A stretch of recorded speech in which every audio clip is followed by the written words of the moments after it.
sa inyo na aking mga hinira, mga tinawag, inilagay ko sa aking katawan. Sumainyo lagi ang kapayapaan na kailanman ay huwag kayong pakasangkapan sa kalaban. Patuloy na itaguyod ninyo ang aking ebanghelyo ng may kapayapaan. Gayon din, mga anak, nalalaman ninyo na kayo ay pinagkalooban ko ng kapangyarihan upang mapagtagumpayan ninyo ang kalaban, sapagkat sa simula pa, siya ay akin nang napagtagumpayan. Kung kaya iyan ang ninanais ko, na makita sa inyo ang pagtatagumpay, sapagkat wala akong anak na magiging talunan, sapagkat ipinagkaloob ko sa inyo ang aking buhay. Pinagkaloob ko sa inyo ang aking espiritu, ang Santong Espiritu na itinuro sa inyo ay tunay na gagawa at ikilos sa inyo. Kung kayo hindi magwawalang bahala sa inyong mga tinanggap, kayo nga ay tunay na aking mga anak, at tunay nga na kayo ang mga anak kong ipagsasama sa aking kaharian, na tunay na nagsipaghanda at tunay na nasanay sa paglakad sa Espiritu, pagsunod sa aking kalooban.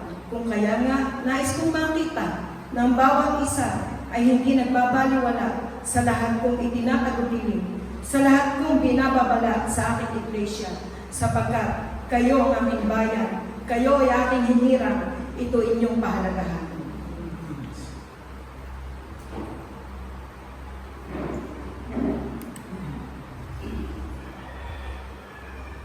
Manatili kayo sa pagpapakabuti. Ipamahagi ang aral na ibinigay, ang mga kaloob na binigay. Ang pag-ibig ang mamayani sa inyo at kapayapaan. Sapagkat kayo aking hinina, ibinigay ang kapangyarihan, kaya nagtitiwala ako sa inyo. Ano man ang iyong pagdaanan ay hindi magtatagumpayan. Kumapit lamang kayo sa aking salita at kayo'y maliligtas. Amen.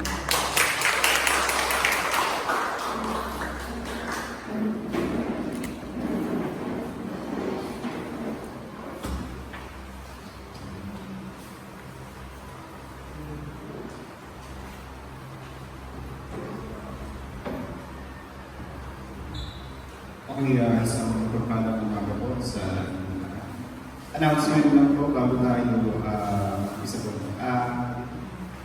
Yung wave offering po natin ay sa third week ng June. Okay, dadako na po tayo sa pagkain spiritual na ating pagsasabog-sabugan. At ang pagsabog natin ngayon ay fight the good fight of faith. Ephesians 2:10-13.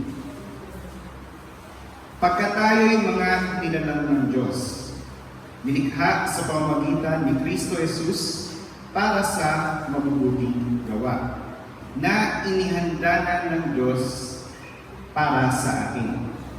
Kaya nga, alalahanin ninyo na noong una, kayo ay ipinanganak na mga hentil at tinatawag na mga di-tuli, nang tumatawag sa kanilang sarili na tuli, na ginagawa sa laman sa pamamagitan ng mga kamay ng tao. Alalahanin nga ninyo ng panahong iyon ay hiwalay kayo kay Kristo, hindi kabilang sa bayang Israel, mga banyaga sa mga tipan ng pangako, at walang pag-asa at walang Diyos sa sanlibutan. Ngunit dahil sa pakikipag-isa kay Kristo Jesus, kayong mga dating malayo ay inilapit sa pamamagitan ng dugo ni Kristo. Okay, pasalamatan po natin ang ating Panginoon sa isang katanungan. Paano muling nabuhay ang tao sa harapan ng Diyos mula sa kamatayan na pinanggalingan nila ng dahil sa kasalanan at sa mga sumpang kalakip nito. Masasabi natin na ito ay naganap nang magkaroon ng pakikipag-ugnayan ang Diyos sa tao. Nang iniunat ng ating Panginoon ang kanyang kamay at ating tinanggap ang kanyang biyaya at habag sa sangkatauhan.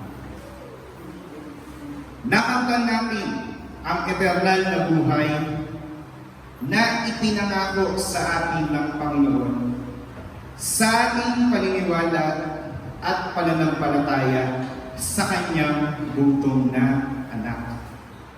Na dahil ating tinanggap si Jesucristo sa ating buhay, ay napasa atin ang pagkakataon na maging bahagi o mapabilang sa kaharian ng Diyos sa langit. Tayo ay kanyang binuhay at ibinawon mula sa ating kamatayan upang maging mga manggagawa niya na walang ibang papakinggan at walang ibang susundin kung hindi ang kalooban ng ating Panginoon. Na kung ano lamang ang kanyang iniuutos at ipinapagawa, ay iyon lamang ang masusunod. Bilang mga lingkod ng Diyos, ay dapat na makiisa tayo sa kanyang mga tuntunin para sa sangkatauhan. Sapagkat ang buhay na ating tinanggap mula sa Diyos at ang landas na ating tinatahak o ating nilalakaran patungo sa kadakilaan at kaluwalhatian ay hindi natin maaaring ituring na isang laro o isang biro. Bakit? Sapagkat kamatayan ang magiging bunga ng hindi pagtugon sa pagtawag o sa pagsasalita sa amin ng ating Panginoong Diyos. Maliwanag ko ba sa ating mga kapatid? Kapahamakan ang naghihintay sa lahat ng iiwas sa Kanya at gayon din sa mga susuway sa kaparaanan ni Jesucristo upang tayo ay maitayo niya sa harapan ng trono ng ating Panginoon. Nang dahil sa salita ay nakikita ng mga sumasampalataya sa Diyos ang katotohanan at tanging si Kristo lamang ang nag-iisang pintuan patungo sa daan ng kaligtasan. Ang tuntunin na ito ng ating Panginoon ay hindi maaaring ibahin o baguhin ng tao. Sapagkat ang buhay lamang ng ating Panginoong Hesus ang naging kabayaran sa ating mga kasalanan. Hindi tayo ang nagdusa sa dapat nating paghirapan. At hindi din tayo ang naparusahan sa ating mga kasalanan. At ang kaganapan na ito ay niloob ng ating Ama na nasa langit upang ipabot sa sangkatauhan ang kanyang pag-ibig at kanilang makita ang kanyang kabutihan. Kung ang tao ay magkakaroon ng buong pananalig kay Kristo, na nagpahababa mula sa antas ng kanyang pagiging Diyos at nagkatawang tao dito sa lupa at inialay ang kanyang buhay sa krus ng Kalbaryo, ay tunay ngang mabubuhay sila mula sa kamatayan na idinulot ng pagiging makasalanan at sila ay maliligtas. Colossians 1:22. Gayunmay pinakipagkasundo niya ngayon sa katawan ng kanyang laman. Gayunmay pinakipagkasundo niya ngayon sa katawan ng kanyang laman sa pamamagitan ng kamatayan, upang kayo ay iharap ng mga banal at walang dungis at walang kapintasan sa harapan niya. Tayo ay tinubos ng ating Panginoong Hesus mula sa kasalanan ng sanlibutan upang linisin tayo. At kagaya niya ay maging banal at karapat-dapat sa paningin ng ating Amang Diyos. Kaya naman, ang ating Panginoong Hesus ay patuloy tayong pinapangaralan Kaya naman, ang ating Panginoong Hesus ay patuloy tayong pinapangaralan. At ito nga ay sa pamamagitan ng banal na Espiritu. Ang bawat salita at ang bawat katotohanan ay ipinapaabot niya sa atin upang tayo ay turuan. Nang sa gayon ay makapanatili tayo sa makalangit na buhay na ito na ating tinanggap o nakamtan mula sa ating Panginoong Diyos. Ang liwanag na gumagabay sa mga Kristiyano ay hindi mawawala sa ating harapan kung dito lamang tayo nakatuon at hindi natin nagagawang lumingon sa ating likuran.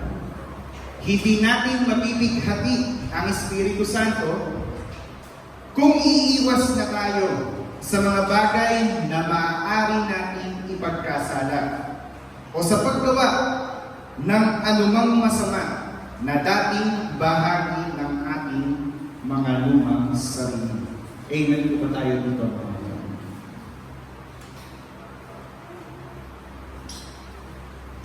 Masasabi natin na ang buhay ng mga sumasampalataya kay Kristo ay araw-araw na pakikipagdulo sa diablo upang hindi tayo masilag nito o maagaw sa biyaya at habag ng ating Panginoon.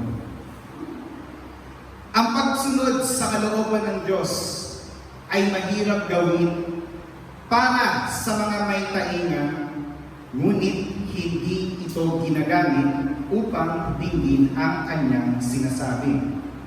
Mahirap din itong gawin sa mga may puso, ngunit ang kanilang sarili lamang ang kanilang iniibig. Maliwanag po sa ating mga.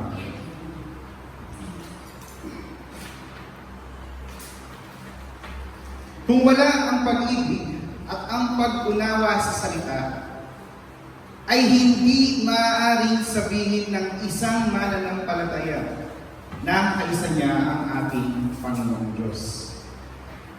Pinapatunayan lamang ito na hindi sila hinasihan o niluluhuban ng kapangyarihan ng ating Panginoon. Bilang mga lingkod at hinirang ng ating Panginoon, ay tungkulin natin na lumakad sa kabanalan. Sapagkat ang mga matuwid o ang mga nasa katuwiran lamang ang kinikilala ng Ama bilang kanyang mga anak. At ito ay magagawa natin kung ang kalooban lamang ng ating Panginoong Diyos ang ating isinasaalang-alang at hindi ang ating mga sarili. Sapagkat walang ibang gagawin sa atin ang kasakiman, kung hindi ang dalhin lamang tayo sa mga liko o lihis na gawain at pamamaraan ng laman. At inilalagay o itinatakda tayo ng mga makalamang gawa sa mga mapapabilang sa susunugin sa apoy ng impyerno. Romans 12:21. Huwag kang padaig sa masama, kundi bagkos ay daigin mo ng mabuti ang masama. Makakamit lamang natin ang tagumpay sa ating Kristiyanong pamumuhay kung kikilalanin natin si Jesucristo bilang Panginoon at ating tagapagligtas. Ang salita lamang ng Diyos ang nagdadala sa atin sa kabutihan. Mula sa loob ng ating kaisipan hanggang sa ating kilos o sa ating gawa na nakikita naman sa labas ng ating katauhan. Paghaharian lamang ng kabutihan ang ating mga puso kung nakabatay at nakaasa lamang tayo sa bawat salita ng katotohanan o sa mga pagkain espiritual na inihahain sa atin ng Panginoon. Dahil dito, anumang uri ng pagsira o pagwasak sa ating katawan sa parehong pisikal at espiritual na ibinubulong o kinakasangkapan sa atin ng dyablo ay hindi mananalig sa atin ang mga ito, sapagkat nasa atin ang katotohanan at ang katwiran ng Diyos. Hindi na dapat tayo mapakinabangan pa ng dyablo sa mga makasanlibutan na gawain o gawang masasama dahil taglay natin at pinanghahawakan natin ang kalooban ng Diyos. Amen po ba tayo dito, mga kapatid? Nang ating naranasan ang pagbabagong espiritual na naging posible lamang ng dahil kay Kristo Jesus, ay napasa atin ang bagong buhay na malayo sa kasalanan. At sa buhay na ito ay ang Diyos lamang ang ating napapamahalan. Sa lahat ng pagtatangka ng dyablo sa ating buhay, ay mag-ingat at magbantay tayo upang manatili tayong nakatayo sa ating pananampalataya. At ang ating Panginoon ay inaasahan tayo na magpapatuloy lamang sa pagpapakabuti o sa paggawa ng naayon sa katwiran na kahit anong sama at gaano pang kasama ang ibinabato o ang ibinudulot sa atin ng ating kapwa o ng mga nasa sanlibutan, ay tayo ay mananatili lamang sa kung ano ang sinasabi sa atin ng ating Panginoon. Tayo ay maging matiisin at mapagtimpi, maging matyaga at mahinahon hanggang sa muling pagbalik ni Kristo. At huwag mahadlangan ng kasamaan ang ating pamumuhay sa ilalim ng kapangyarihan ng Diyos. Tinuturuan din tayo na maging matuwid sa mga taong laban sa atin at patuloy na gumagawa ng masama sa atin. Natugunan natin ng tama ang kanilang mga ginawang pagkakamali sa atin. Bilang mga anak ng Diyos, ay tungkulin natin na sa kabila ng kanilang mga nagawang mali o sa kabila ng kanilang mga nagawang masama sa atin, ay atin silang ibigin. Matthew 5:44. Sila ay ating pagpalain. Lucas 6:28. Gawan sila ng kabutihan. Ipanalangin sila sa Diyos. Tulungan sila sa kanilang mga pangangailangan. Maging mabait sa kanila at maging maawain sa kanila. Lucas 6:34-36. Maniwala po ba sa atin ito, mga kapatid? Pakatandaan na ang mga namumuhi sa kanyang kapwa o ang mga nagtatanim ng galit sa ibang tao ay kailanman hindi makakaisa ng ating Panginoon. Amen po ba tayo dito, mga kapatid? Ang isang halimbawa na nagpakita ng pakikitulong mabuti sa mga gumagawa ng masama ay ang ating Panginoong Diyos. Diba? Romans 5:8. Sa kabila ng pamumuhay sa kasalanan na nagpapakita ng direktang pagsalungat o direktang paglaban ng tao sa Diyos, ay ipinakita pa rin ng ating Panginoon ang kanyang pag-ibig sa tao. Sa anong paraan? Sa pamamagitan ng kamatayan ni Kristo sa krus, upang sila ay tubusin sa kanilang pagkakasala. Sa kabila ng kasamaan ng tao, mabuti ang iginampi ng ating Panginoon. Di ba? Kung ang Panginoon mismo ay nagawa ito, sino tayo para kampihan ang mga nagkasala sa atin? Ang isa pang may halimbawa natin ay si Eliseo. 2 Kings 6:22. Ito yung nung salakay ng mga Arameo ang Israel. Matapos pakitusin ng ating Panginoon ang kanyang kapangyarihan, kung saan sa panalangin ni Eliseo ay nabulag ang mga Arameo, sila ay nilinlang niya at dinala sa hari ng Israel. Imbis na sumang-ayon na ipapatay ang kanilang mga bihan, iminungkahi ni Eliseo na pakainin ang mga ito at pabalikin sa kanilang Panginoon na siyang ginawa ng hari ng Israel. Ito ba? Sinalakay ng Arameo ang Israel, pero mabuti ang kanilang ibinanggit. Maliwanag kung basahin ko na.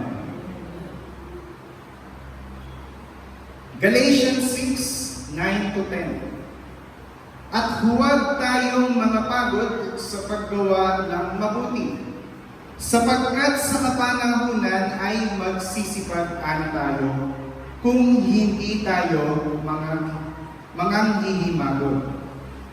Kaya nga, samantalang tayo may pagkakataon, ay magsigawa tayo ng mabuti sa lahat, at lalong-lalo na sa mga kasambahay sa pananampalataya. Tayo ay nilikha ng Diyos upang gumawa ng mabuti. Amen po ba tayo dito, mga kapatid? At sa bawat kabutihan na ating ginagawa, ay kinalulugdan tayo ng Panginoon. Ang mga mabubuting gawa ay nagpapatunay ng ating katapatan at ng ating pakikiisa sa Kanya.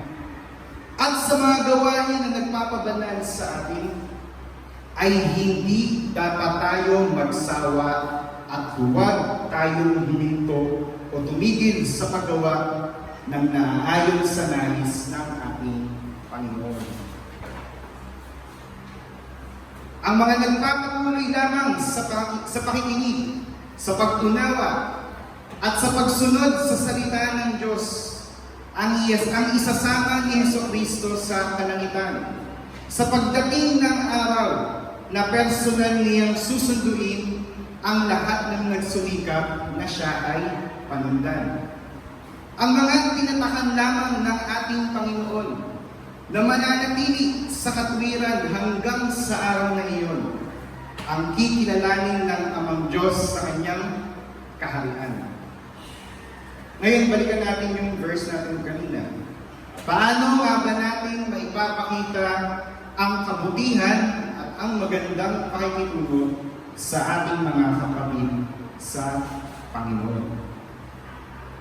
Una, lumakad sa isang Espiritu at maging kaisa ng Espiritu Santo.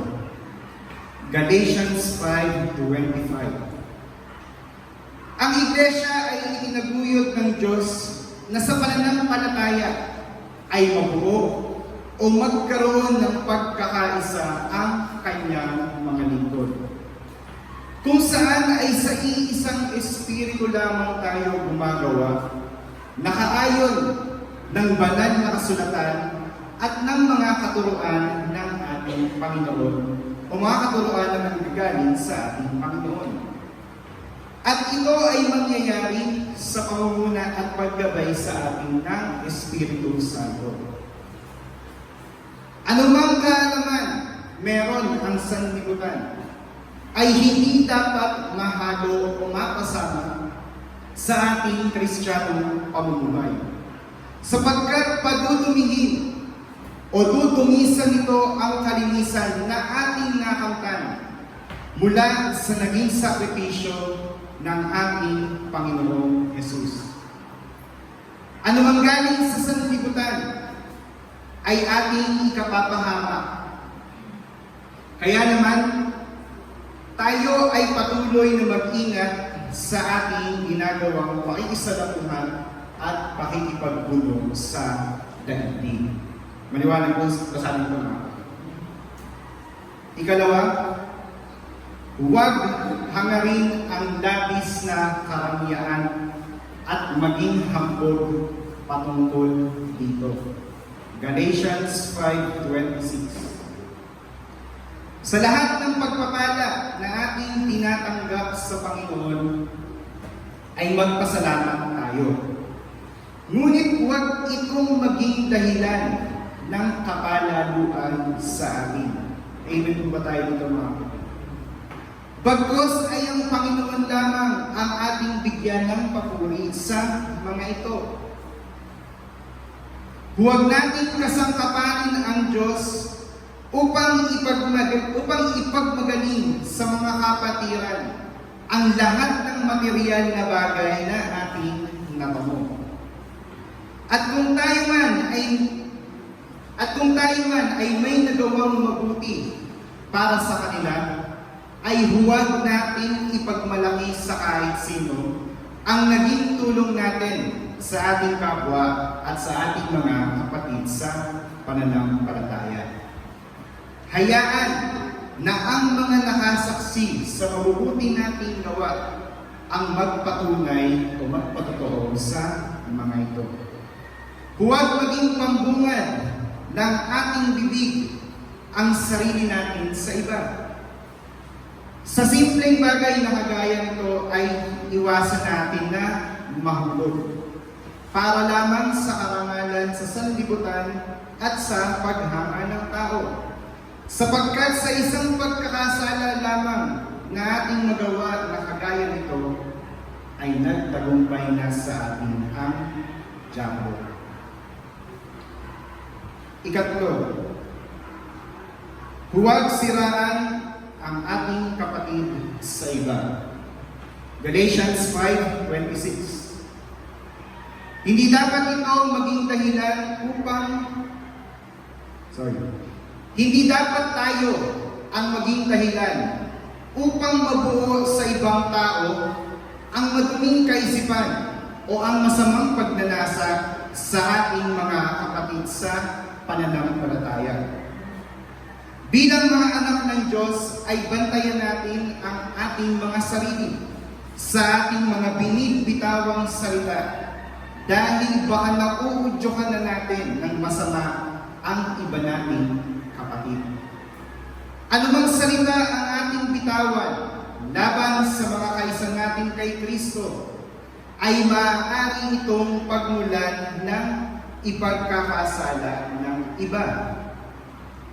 Ang galit o ang pagkainis na kung tutuusin ay hindi dapat nakatanim sa ating mga puso ay naipupunla natin sa kanila. Kaya naman, nagkakaroon na din sila ng masamang kaisipan sa ibang kapatiran natin. Ito ay dapat na mawala sa atin sapagkat pagkasira o pagwasak lamang ang ibubunga nito. At sino nga ba ang walang ibang ginawa kundi wasakin ang mga nasa Panginoon? Hindi ba't si Satanas na walang ibang ginawa kundi kumitil o pumatay ng mga sumasampalataya sa ating Panginoong Hesus? Bagamat tayo ay nakabahagi ng katawang mistikal ng ating Panginoong Hesus, Ngunit kung ginagawa naman natin ang gawain ng dyablo, ay hindi natin pwedeng sabihin na tayo ay mga Kristiyano. O kaya naman ay angkinin natin ang pagkaanak sa Diyos. Bagkus, sa pakikiisa natin sa masama, ay si Satanas ang itinuturing nating ama, sapagkat siya ang ating pinapakinggan at ang ating sinusunod. Maliwanag po ba sa ating mga kapatid? Ika-apat, iwasan na magkaroon ng inggitan sa isa't isa. Sa Galatians 5:26 pa rin natin nakikita. Ang bawat isa sa atin ay pantay-pantay sa paningin ng ating Panginoon. Tayo ay may kanya-kanyang tungkulin sa ilalim ng kanyang pamamahala.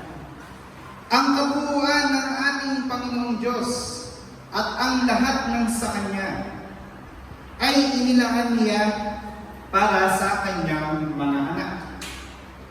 Tinanggap ng mga tunay na Kristiyano ang banal na Espiritu at ang mga kaloob nito. Ibinigay niya ang kaligtasan sa lahat ng sumasampalataya kay Jesus.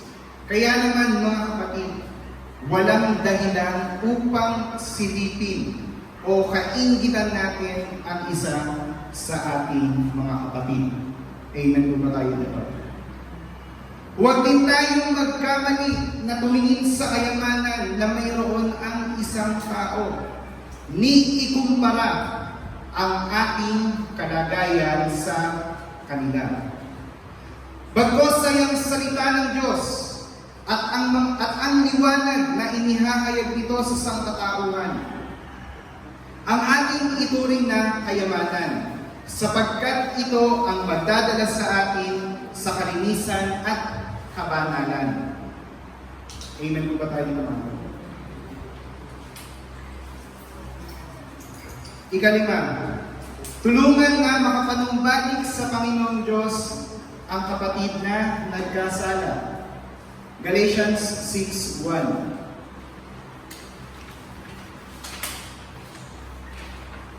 Kung tayo man ay may kapatid sa pananampalataya na nalihis ng landas o mga nanghihina, bilang kaisa kay Kristo, ay tungkulin natin na sila ay paalalahanan o pagsabihan.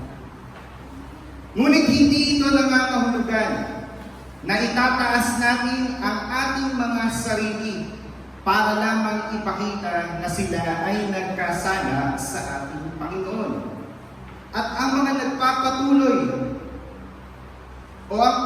nagpapatuloy sa kanilang pagkakasumpa, kundi paalahanan o papalakasin natin sila sa pamamagitan ng salita ng Diyos. Ulitin ko po. Kung tayo man ay may kapatid sa pananampalataya na nalihis ng landas o kaya naman ay mga nangihina, dahil kaisa natin sila sa ating Panginoon, ay tungkulin natin sila na paalalahanan ng nakabase lamang sa salita ng Diyos. At hindi natin itataas ang ating mga sarili. Amen po ba tayo dito? Hindi natin ihahalimbawa ang ating mga sarili sa kanila. O kami, sumusunod kami, kaya pinagpapaalaan. Hindi ba? Malinaw po ba sa ating mga? Gawin natin ang pagpapaalaalang ito nang walang inis o walang galit sa ating kalooban at may mapagpakumbabang puso. Ika-anim, magtulungan sa pagdadala ng pasanin ng isa't isa. Galatians 6:2. Ibigin natin ang ating mga kapatid sa pananampalataya. Mahabag tayo at tulungan sila sa kanilang pagkakabagsak. At higit sa lahat ay ipanalangin natin sila sa Panginoon kung anuman ang paghihirap na kanilang nararanasan o kung meron man silang pinagdadaanan. Makikita din naman natin kung sino ang mga nagsusumikap na makatayo mula sa kanilang mga pagkakadapa at kung sino ang mga tamad. At gaya nga ng nasusulat sa 2 Thessalonians 3:10, huwag pakainin ang tamad. Pampito, siyasatin o suriin natin ang sariling gawa. Galatians 6:4.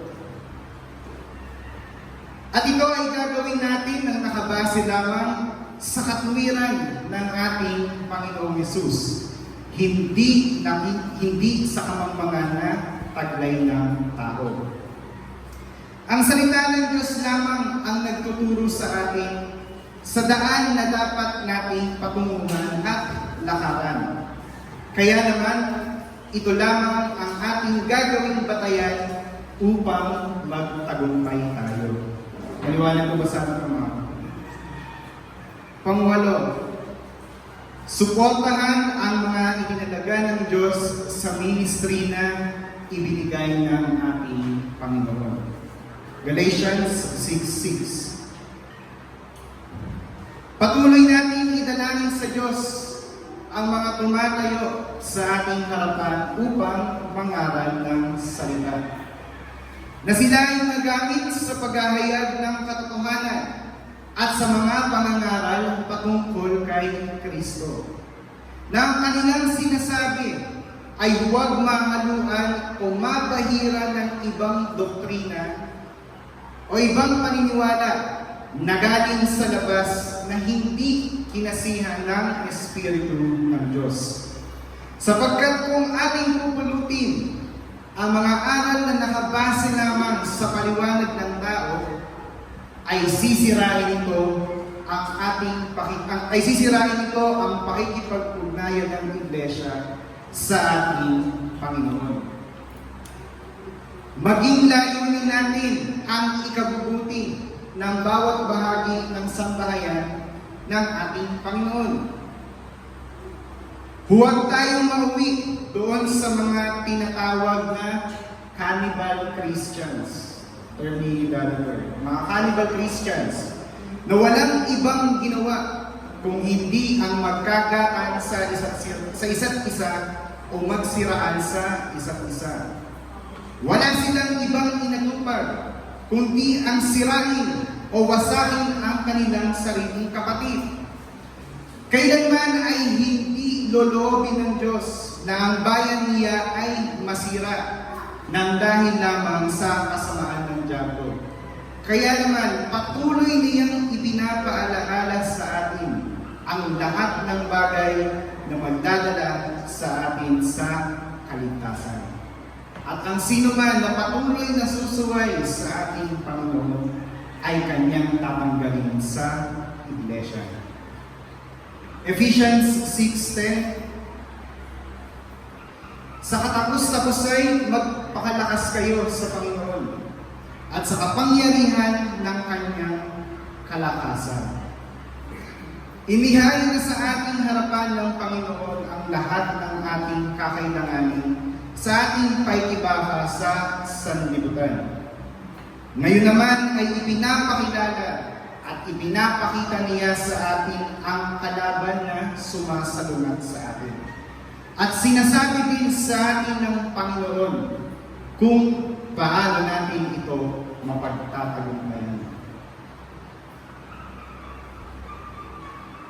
Gawa 1:8. Dapat tanggapin ninyo ang kapangyarihan pagdating sa inyo ng Espiritu Santo, at kayo ay magiging mga saksi ko sa Jerusalem at sa buong Judea at sa Samaria at hanggang sa kahuli-hulihang hangganan ng lupa. Bilang mga bagong tao sa ilalim ng kapangyarihan ng ating Panginoon, ay tiyakin natin na ang bawat pagkilos natin ay para sa ikaluluwalhati ng ating Panginoong Diyos. At sa ating mga gawa ay siya lamang ang ating napapangalan. Sa lahat ng ito ay makita sa atin ang mga gawain na magliligtas ng kaluluwa. Amen po ba tayo dito mga kapatid? At hindi ang mga kilos o mga gawa na katitisuran ng mga nagnanais masumpungan ang kapangyarihan ng ating Panginoon Hesus.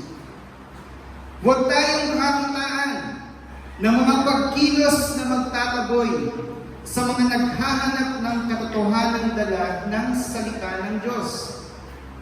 At kung sa mga gawain na nagpapabanal sa isang Kristiyano ay may lumutya o may manlibak sa atin, ay huwag tayong magpapadala dito.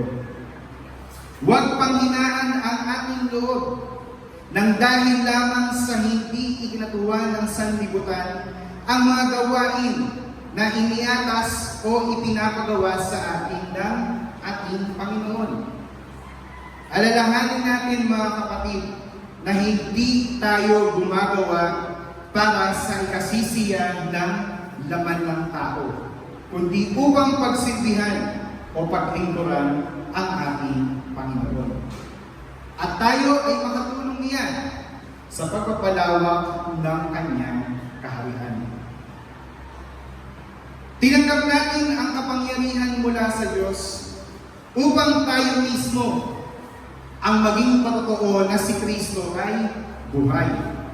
At upang patunayan din na siya ay patuloy na gumagawa sa atin at sa pamamagitan natin sa panahon ito. Gaya ng kung paano ito pinatunayan ng mga apostol ng ating Panginoong Hesus nang magbalik siya sa kaharian sa langit.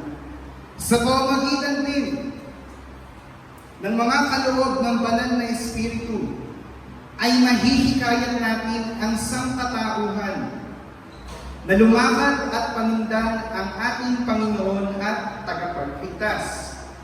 Siya ang nagpapakilala sa kanila sa Diyos na makapangyarihan sa lahat, na kailanman ay hindi madadaig ng anumang kasamaan ng dyablo at ng kung anumang masasamang gawa sa sanlibutan.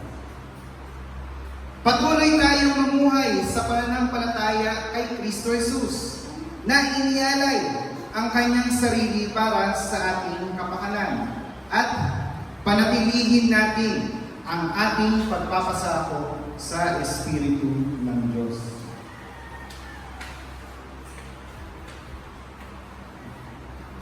Sa ating lakbayin, naabot panahon na ang pagtatapos, ay huwag natin magawang bumitaw pa sa kapangyarihan at buhay na nagpapakilos sa ating tungo sa kabanalan.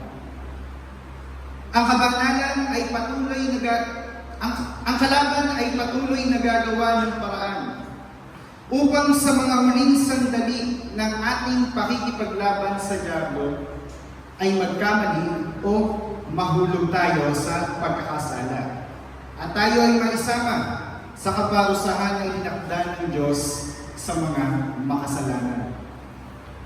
Ilalagay ng kalaban sa ating harapan ang mga bagay na magbibigay sa atin ng pag-aalinlangan sa ating pananampalataya at pakikisa kay Kristo. Kaya naman, inuulit sa ating mga kapatid, mag-ingat tayo na matukso sa mga ito.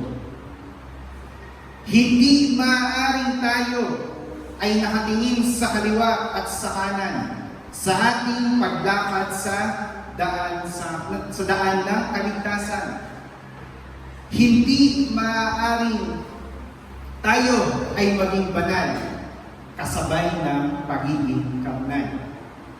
Santiago 1:8, ang taong may dalawang akala ay walang tiyaga sa lahat ng kanyang paglakad. Manatili lamang tayo sa mga bagay na nagpapabanal sa atin. Makinig at sundin ang salita ng Diyos na nahahayag sa pamamagitan ng ating pagbabasa ng Biblia at ng mga kinakasangkapan ng Panginoon sa pangangaral ng salita. Sapagkat sa paggawa nito ay maliligtas tayo. Maililigtas din natin pati ang mga nagsisipakinig at inuunawa ang kalooban ng Diyos na ating inihahayag sa kanila. 1 Timothy 6:12. Makipagbaka ka ng mabuting pakikibaka ng pananampalataya. Manangan ka sa buhay na walang hanggan. Na dito'y tinawag ka at ipinahayag mo ang mabuting pagpapahayag sa harapan ng maraming saksi. At salin nga sa wikang Ingles, ito yung fight, the good fight of faith. Ang pakikibaka na ito ay hindi laban sa laman at sa dugo, kundi laban sa mga pinuno, laban sa mga may kapangyarihan, laban sa mga tagapamahala ng kadiliman ng sanlibutan, at laban sa mga hukbo ng masasamang espiritu na nasa kalangitan. Ephesians 6:12. At sa ating mabuting pakikibaka sa pamamagitan ng pananampalataya ay taglayin natin ang buong kagayahan o ang baluti ng Diyos. Ephesians 6:14-17. Nang sa gayon ay makatayo tayo sa harapan ng dyablo. Sa pagsusuot o pagsasakbat nito ay mapaglabanan natin at hindi tayo tablan ng mga ginagawang pag-atake sa atin ng kaaway. At sa pamamagitan nito ay ating masangga at ating mapatay ang mga nagliliyab na suligi ng masama. Ano yung mga nagpapatukoy dito sa suligi ng masama? Ito yung mga lihis na kaisipan kung saan tayo ay nakakaisa ng dyablo. Kahalayan, silakbo ng ating mga sariling damdamin at kung ano-ano pang uri ng panlukso ni Satanas sa atin. Ang mga hinirang ng ating Panginoong Diyos ay dapat may proteksyon mula ulo hanggang paa. Sa bawat pagdaan ng araw na tayo ay nakikisalamuha sa sanlibutan.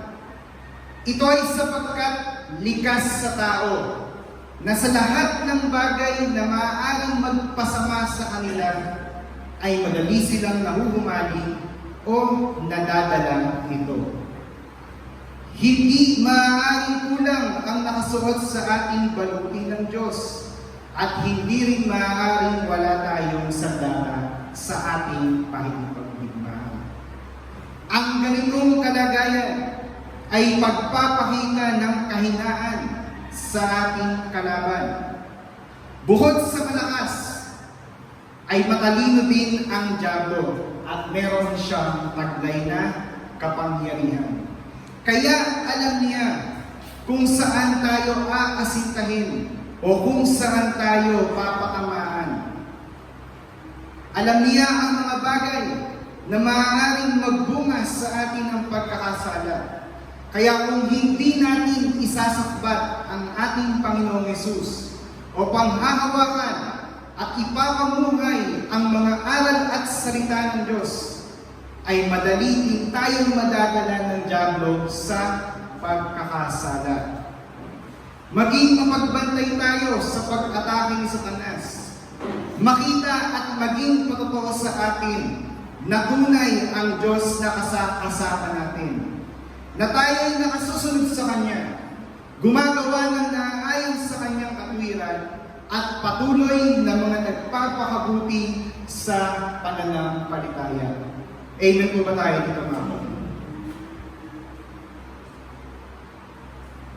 At sa ating pakikidigma sa sanlibutan o sa ating kalaban, makakaasa tayo na hindi pababayaan ng Panginoong Diyos na mapahamak ang Kanyang mga lingkod sa ginagawang panunukso ng dyablo. Sa araw-araw na tayo ay nakikipagbuno o nakikipagtuhos sa dyablo, ay lagi tayong sinasamahan ng ating Panginoon upang hindi tayo mahulog sa mga kamay nito. Bilang kanyang mga anak, ay ipinagkaloob niya sa atin ang kanyang espiritu. At ito ay upang hindi tayo mahikayat ng kung ano-ano mang karumihan na taglay ng mundo. At upang hindi tayo magapi ng dyablo. Huwag natin maging kaisipan na ang Diyos mismo ang tumutokso sa atin o kagustuhan ng ating Panginoon na tayo ay matukso. Santiago 1:13-14. Huwag sabihin ng sinuman, pagkat siya ay tinutokso.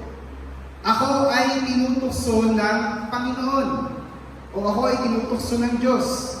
Sapagkat ang Diyos ay hindi matutokso sa masamang bagay. At hindi rin naman siya nanunukso kanino man. Kundi ang bawat tao ay natutokso pagka nahihina ng sariling masamang pita at nakahihikayat. Supporting verse 1 Corinthians 10:13-14. Kailanman ay hindi magkakaisa ang hangarin ng Diyos at ang hangarin ng dyablo. Ang ating Panginoon ay ang pinakamabubuti lamang ang nais para sa kanyang mga anak. Samantalang ang kalaban naman ay walang ibang gagawin, kundi ipasama o ipahamak tayo.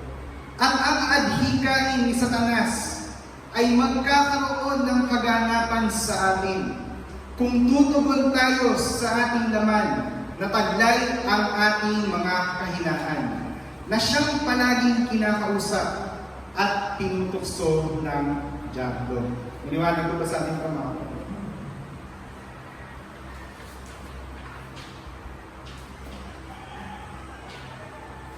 Sa atin na tumanggap ng biyaya mula sa Diyos, na ngayon ay kanyang mga nagagamit na instrumento sa pag-iebanghelyo at sa pagpapalawak ng kanyang kaharian, ay huwag tayong magkamali na ang kini ng mga papuri na dapat ay para sa Panginoon na kumikilos sa atin.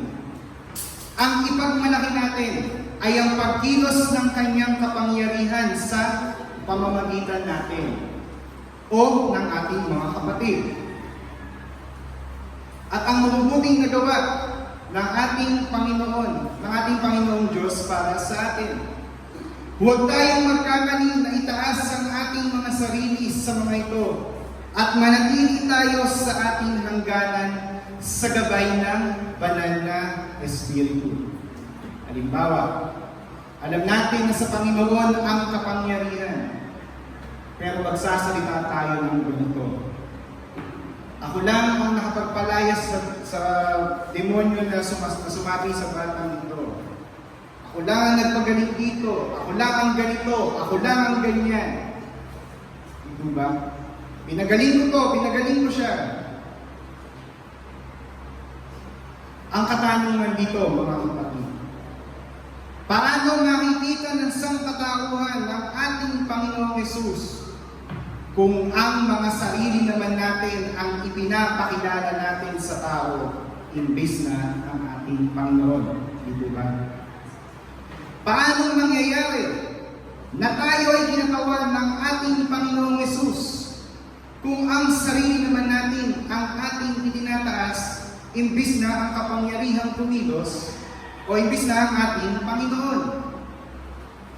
Pakatandaan natin, mga kapatid, na tayo ay kinakasangkapan lamang ng Diyos sa kanyang mabubuting gawa.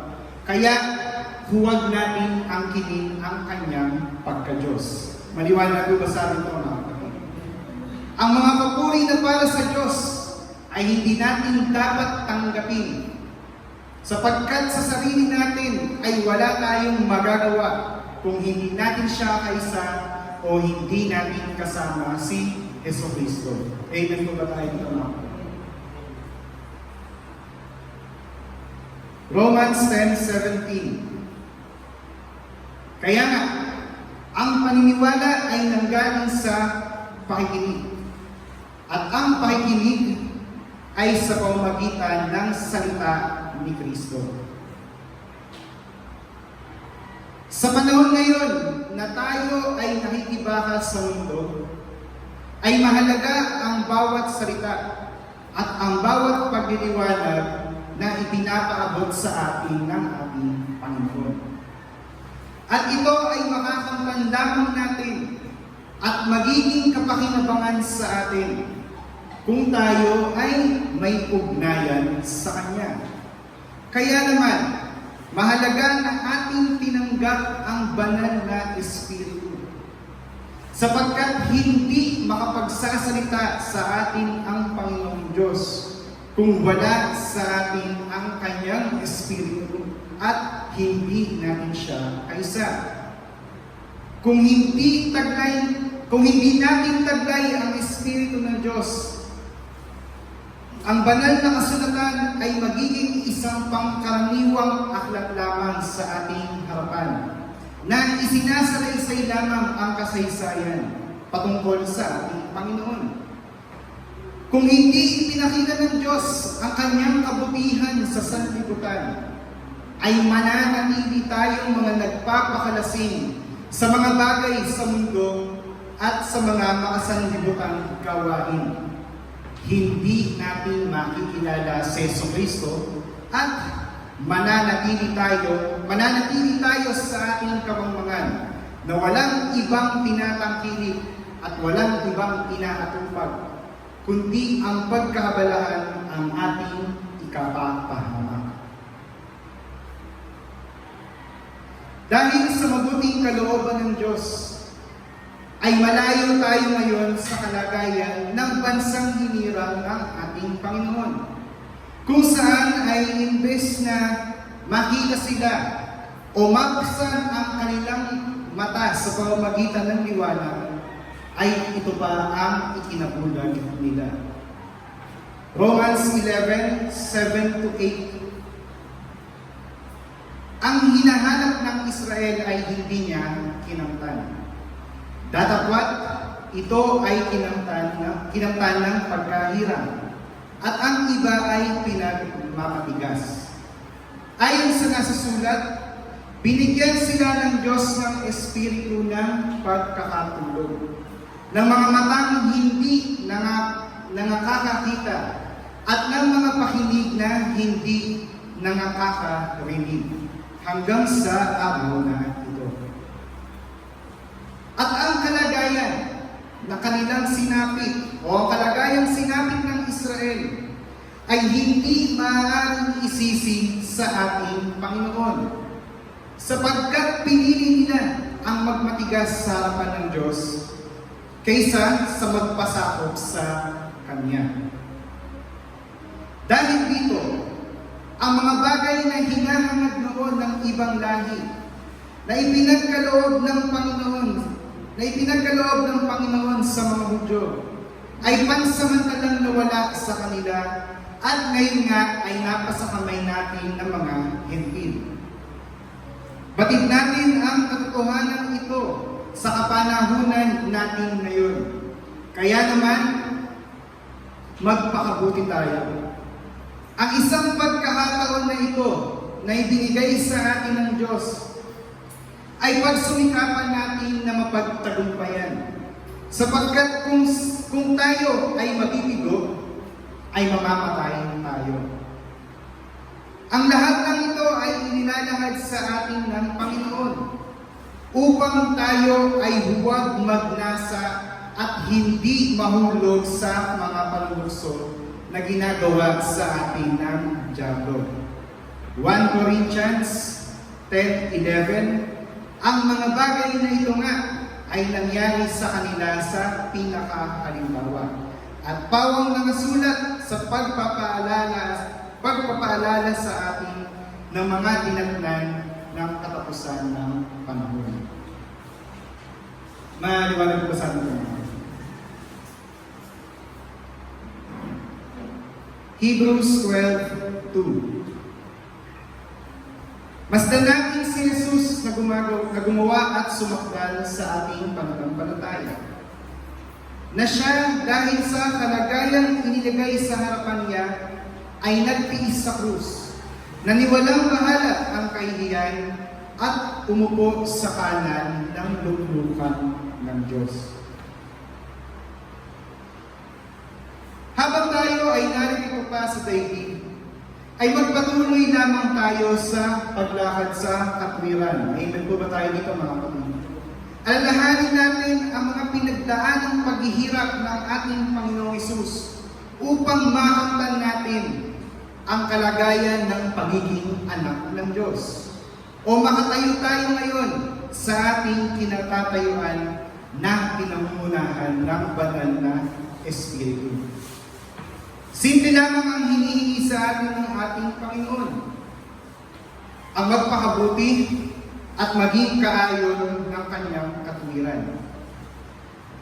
Ito ay hindi mahirap gawin kung tunay nating iniibig ang Diyos at hindi ang sanlibutan, at hindi rin ang ating mga sarili, at hindi si Satanas. Sa pananampalataya ay tanging ang Diyos lamang ang ating nakikita, at hindi ang mga sarili natin na palaging hinahanap ang ating mga ikapapahamak.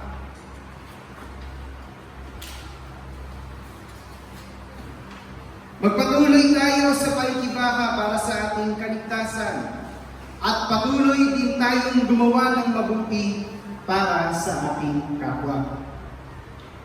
Ang mga nakakakilala lamang sa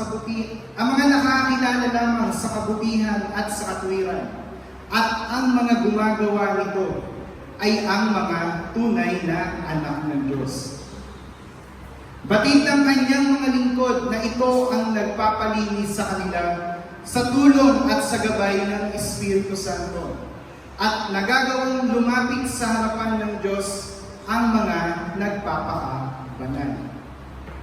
Panatilihin natin na nag-iningas ang ating ilaw at magsilbing liwanag din tayo sa iba sa pamamagitan ng salita na ating tinanggap mula sa Panginoon. Amen po ba tayo dito, mga kapatid? Pakaingatan natin ang ating mga sarili na mahulog sa panlukso ng dyablo at mawala ang ating pananampalataya sa Diyos, sapagkat ang pagkawala nito ay panunumbalik sa kasalanan at sa sumpa na ating pinanggalingan. Tayo ay inalis na ng ating Panginoong Hesus sa lahat ng ito at nakamtan ang kapatawaran mula sa langit. Kaya naman, pagsumikapan natin na manatili lamang sa Diyos na tumawag o humirang sa atin upang tayo ay maging banal. Magpakabuti at gumawa ng naaayon sa kalooban ng Diyos, sapagkat ang mga makapagtatagumpay lamang sa pakikibaka ng mabuting pakikibaka ng pananampalataya hanggang sa huling araw, ang mga maliligtas at makakapasok sa kaharian ng ating Panginoong Diyos. Amen po ba tayo dito, mga kapatid? Pasalamatan natin.